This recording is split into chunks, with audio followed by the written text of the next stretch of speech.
What's up? Welcome back to Exploring Outdoors. For the last week or two that I've been home, the weather has been extremely dreary.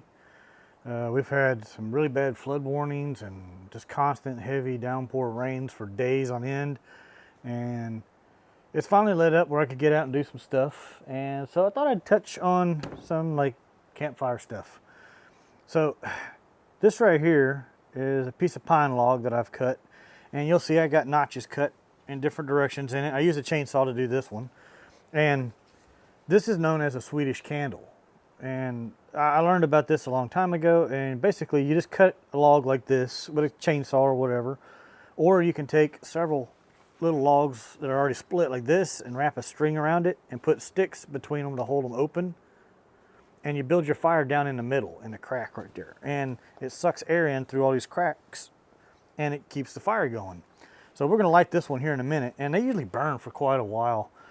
You usually don't have a real big flame, but they do burn. And from stuff that I read said that they would actually put their little skillets on top and actually cook on these things like little stoves, because they wouldn't take a stove with them. So they would just cut a log and then put their little skillets on top and cook on top of it. But we're going to get this one lit, and hopefully it'll light. I mean, it's pretty wet.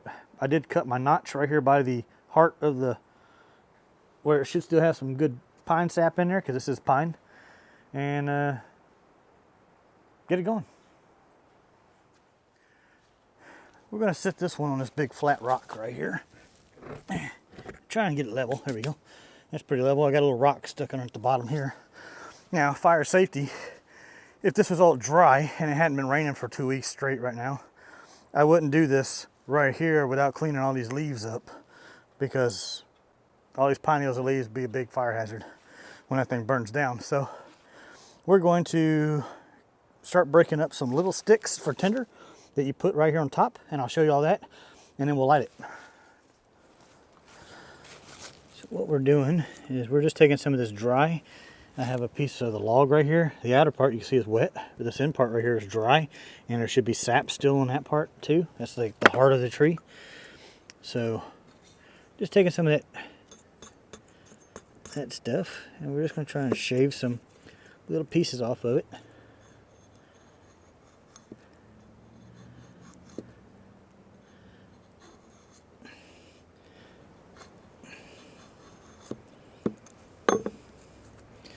Need to sharpen my hatchet up again. We'll break these little pieces here and place them directly over top of that. And as these pieces are here burn, the fire, little ambers will drop down inside there and help get that going. Not really.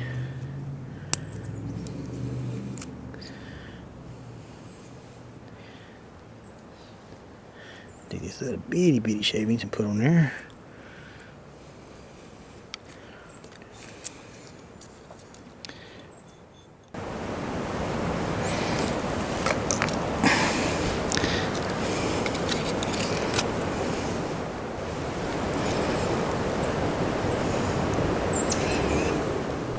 So once you get your fire started, you start taking some little sticks, and just some little ones, because you want them to, especially if it's wet out, you want them to dry out fast and start burning.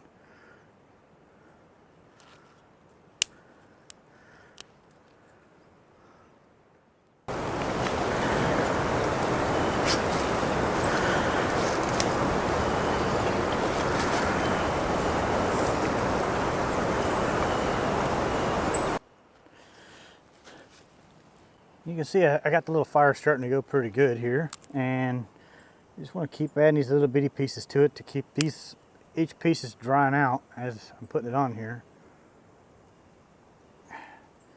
And that way you can keep your fire going, and it'll start dropping the embers down inside the actual log itself.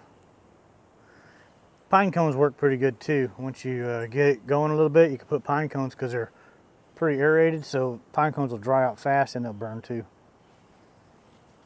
Closed up pine cones like this one, not so much will do it fast, but if you find the ones that are already open, they'll do it faster.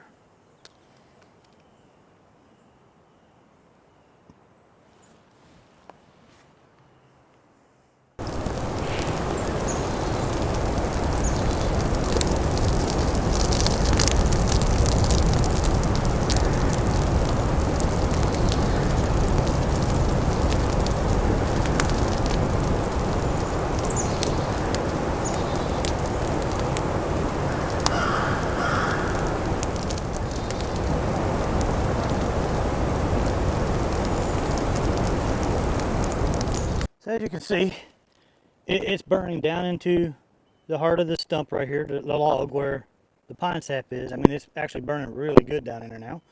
And this thing's going to burn for a while now. It's going to burn itself down like a candle, and it's going to have a little flame coming out, and it'll keep going down. The center of it will burn faster than the outer part, so it's going to have a big hole going down eventually.